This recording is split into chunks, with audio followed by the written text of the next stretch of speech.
Okay, here we are, biology demonstration number 1, what I like to call acid in the egg.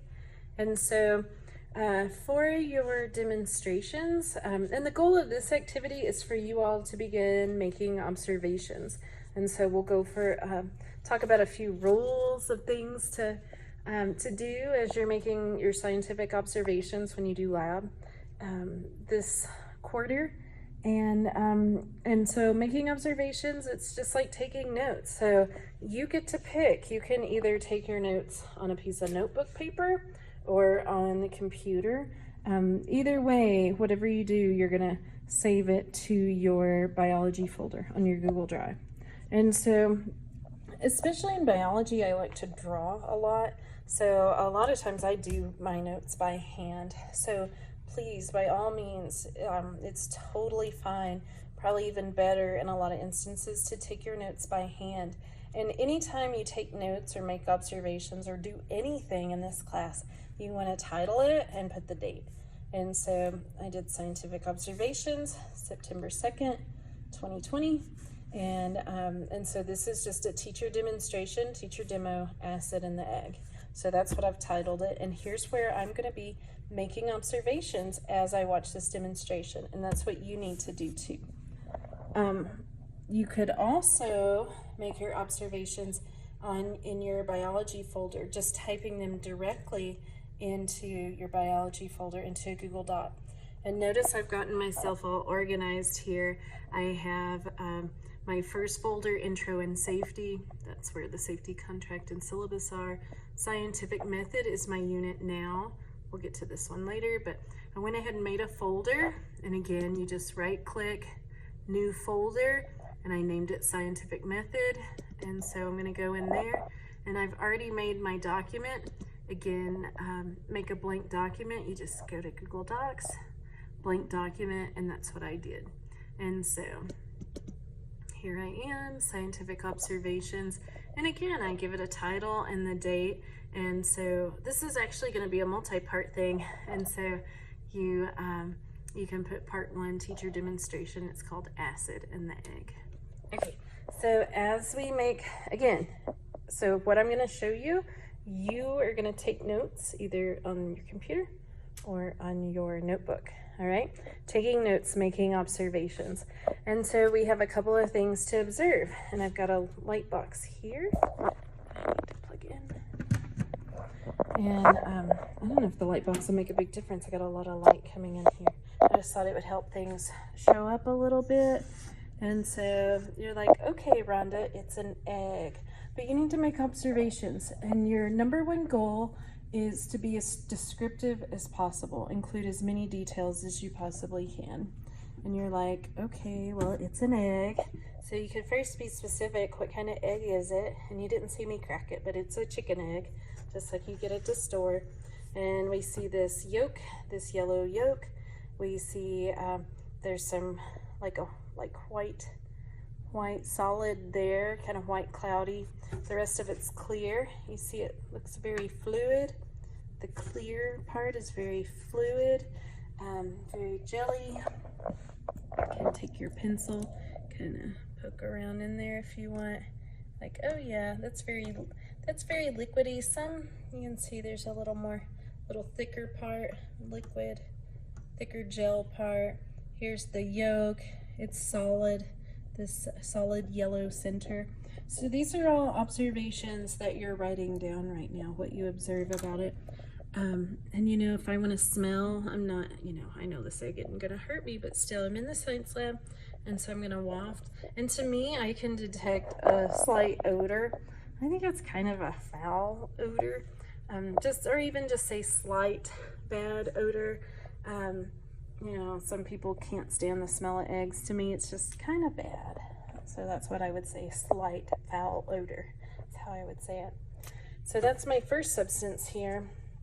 My second one, I have another clear liquid. So I got this dirty bottle, and didn't write on the label. I wrote it over here, but I have this clear liquid, another clear liquid. And this one, I've got some details on here. So this says 3 capital M HCl. That means 3 molar hydrochloric acid. And the molar stands for its concentration. 3 molar is a pretty strong form of hydrochloric acid.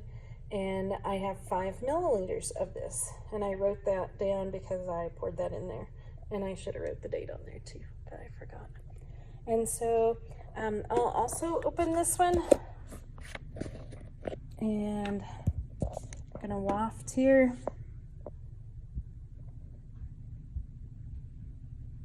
And I'm just wafting, trying to catch the smell. I don't smell anything, so I would call this odorless. So we have a colorless, odorless liquid. And so, and you're like, okay, well that's acid, that's an egg. And so sit here for a minute and predict, what do you think is gonna happen? What will the acid do to the egg? And so, you know, if we were in class, you all be telling me all the things that you think would happen. And so we know that eggs made out of protein, and acid is, you know, harmful to living things, often corrosive. And so we predict probably something bad's going to happen to this egg. And so let's take a look. So we can go ahead and maybe we'll just add 2 drops of acid, and you see immediately this white cloud form. You can put 2 more, 3 more. Put some up here. We like to see what it does to the yolk. A little bit of time, and we see some white clouds forming. Here I can see, it's hard for you all to tell, you can see the white forming here as well. And so, but instantly, you know, as we put this on here, there's an instant reaction happening.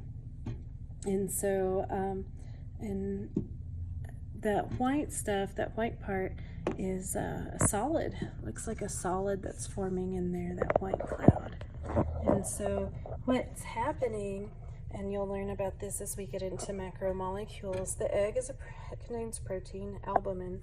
Acid is you know, harmful and corrosive, and what it does actually is it denatures the protein. Denatures a word you're going to learn. It breaks down the protein. So just like as you start to fry an egg on the stove, the acid's doing the same thing. It's turning the egg white, that part of the egg white. And it's like it's cooking it, but instead of cooking it with heat, we're cooking it with acid, right? It's giving it an acid burn. And so this is also a model.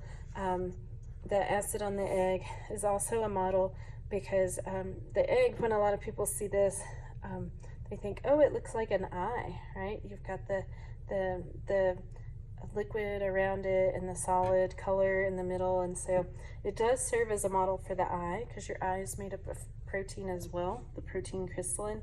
And so what's happening if you splash acid in your eye, that's what it would look like. It would start to denature the protein in your eye. So this is a good demonstration of why we always wear our goggles when we work with chemicals in the lab. I'm just going to close this up. Got a couple of notes for you all. So hopefully here you've taken notes, made observations on what you've seen, and then have a couple of notes for you over here on the board. And so a lot of you probably drew the egg as a way of observing. And we do that a lot in biology class. We draw what we see because it says so much more. It just helps enhance our observations, helps us to be detailed. And so 3 basic rules for scientific drawing. Number 1, take your time and be detailed. In your drawings and in your words and notes, always be detailed, because this is the only time you're going to be in this moment doing this experiment. And so so you'll want to be as detailed as possible to capture as much information as you can. Number 2, always draw in pencil. There's just so many more things you can do for shading effects with a pencil. You can stipple and use the side of your pencil. Always draw in pencil. It's really handy, much better. And number 3, use a ruler and to draw your label lines, and always draw those to the right. So If you're like me, you're a terrible artist, and so your drawings are much more enhanced with labels. And so anytime we do scientific drawings, we always give it a title. If it was something we looked under the microscope, we'd also indicate how much we magnified it. But here, you know, I didn't draw a perfect petri dish, but I'm like, hey, this is the petri dish. This is the yellow. These are little air bubbles that I saw there. I don't think I pointed those out to you all. And then, you know, these clouds, that's white solid acid burns. So anything you can to label and add to that, please do that. And then in your descriptions, your words, I'm going to tell you all year long, be sure to include qualitative observations as well as quantitative observations. So qualitative, you hear the word quality in there. That refers to qualities or characteristics, the color, the texture, the odor. So like how we said the egg was yellow, squishy, bad odor. Those are all qualitative observations that we made about the egg. And quantitative observations, you hear the word quantity in there, that refers to quantities of your substances, how much, how many, the mass, the volume. So I had 5 milliliters of hydrochloric acid. That's a quantitative observation. I had 1 chicken egg. I placed 5 drops of acid on the egg. Those are all quantitative observations. So hope this demo helps, and we'll talk about this in class on Tuesday.